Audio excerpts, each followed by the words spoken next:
Hello दोस्तों, आप सभी का स्वागत है आपके अपने YouTube चैनल B2 UPSC अड्डा पर।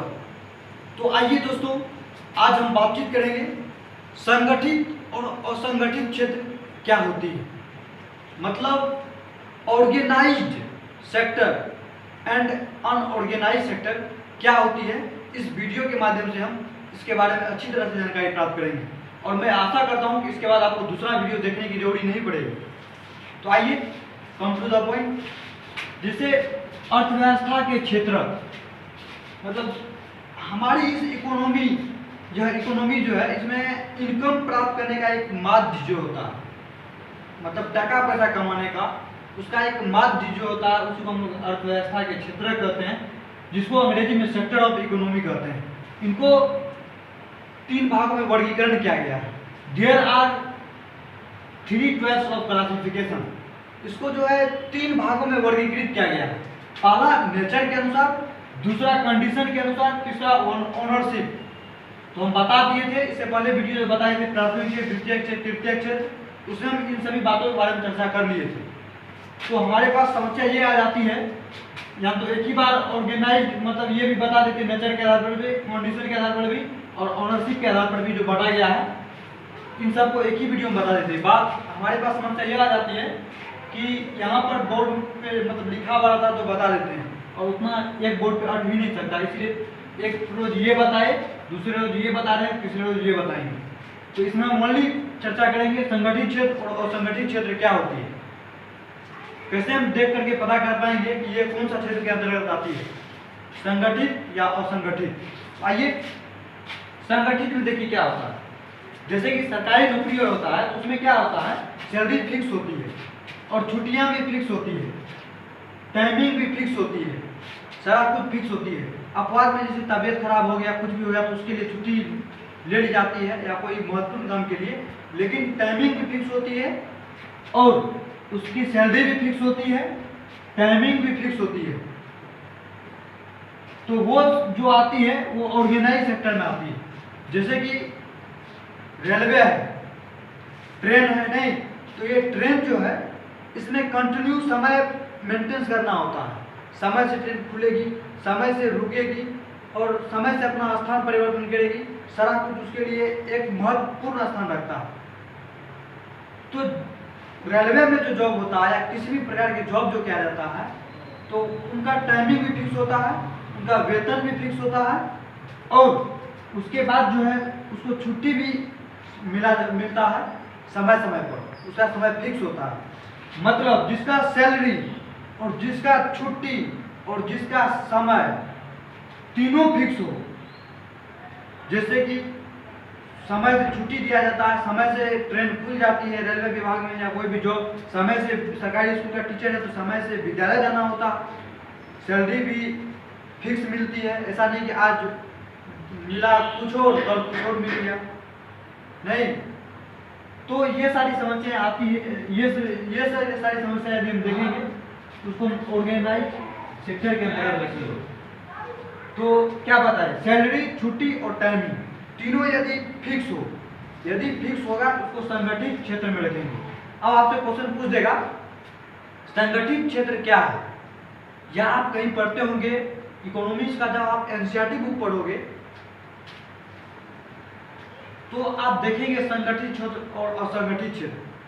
कहीं कहीं इस तरह से लैंग्वेज में लिखा रहता है कि हम नहीं समझ पाते हैं कि संगठित या असंगठित क्षेत्र क्या होते हैं। तो संगठित मतलब सीधा फिक्स, सैलरी, छुट्टी, टाइमिंग तीनों फिक्स, नहीं।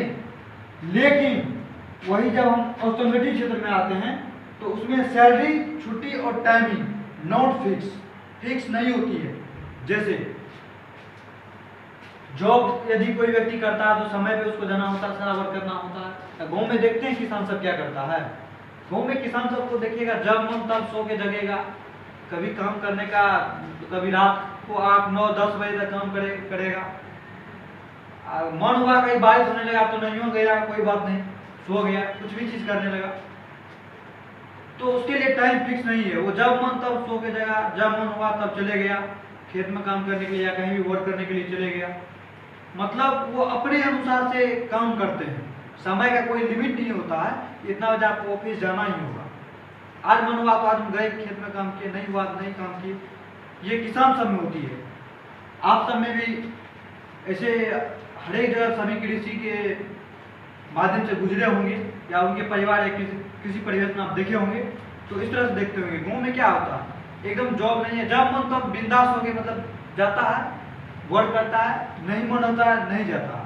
और इसी कारण से उसको रुपया भी समय से मतलब फिक्स मतलब रुपए नहीं मिलती है। किसी रोज 200 टका हो गया तो किसी रोज 100, किसी रोज 100 टका, यही ना होता है। तो जो फिक्स नहीं हो तो वो अनऑर्गेनाइज सेक्टर में आएगा। ऑर्गेनाइज में ओनली सरकारी ही नहीं, बड़ा बड़ा जैसे रिलायंस कंपनी है, टाटा कंपनी है, इस सब में भी क्या होता है, एकदम टाइमिंग फिक्स होती है, छुट्टी भी समय पर दी जाती है, उसके बाद सैलरी भी फिक्स होती है।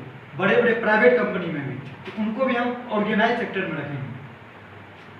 अनऑर्गेनाइज में तो बताइए दिए, जैसे कपड़ा का दुकान है तो कपड़ा बेचने वाला का मन हुआ तो आज गया, नहीं गया, जब मन तब जाके दुकान खोल दिया, फिर किसी रोज मन हुआ तो नहीं गया, उसका सैलरी किसी रोज कपड़ा बिका तो ज़्यादा हो गया, नहीं बिका तो कम हो गया, तो उसको हम अनऑर्गेनाइज सेक्टर में रखेंगे।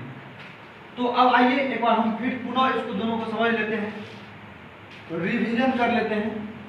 तो देखिए ऑर्गेनाइज सेक्टर है तो इसमें क्या मतलब जो है, आपको पैसा जो मिलेगा तो फिक्स मिलेगा टका, मतलब महीना में 30,000 तो 30,000, किसी को महीना में 1 लाख तो 1 लाख, छुट्टियों मिलेगा तो फिक्स टाइम पे। उसके बाद टाइमिंग भी 10 बजे ऑफिस जाना है, 3 बजे आ जाना है, टाइमिंग फिक्स होती है। यह सबका अपना अपना समय होता है, टाइम फिक्स होती है। तो फिक्स वाला चीज़ को ऑर्गेनाइज में रखेंगे, चाहे सरकारी तो सब आएगी ऑर्गेनाइज में ही, बट बड़े बड़े जैसे कंपनी है उन सभी कंपनी को भी हम ऑर्गेनाइज सेक्टर में ही रखेंगे।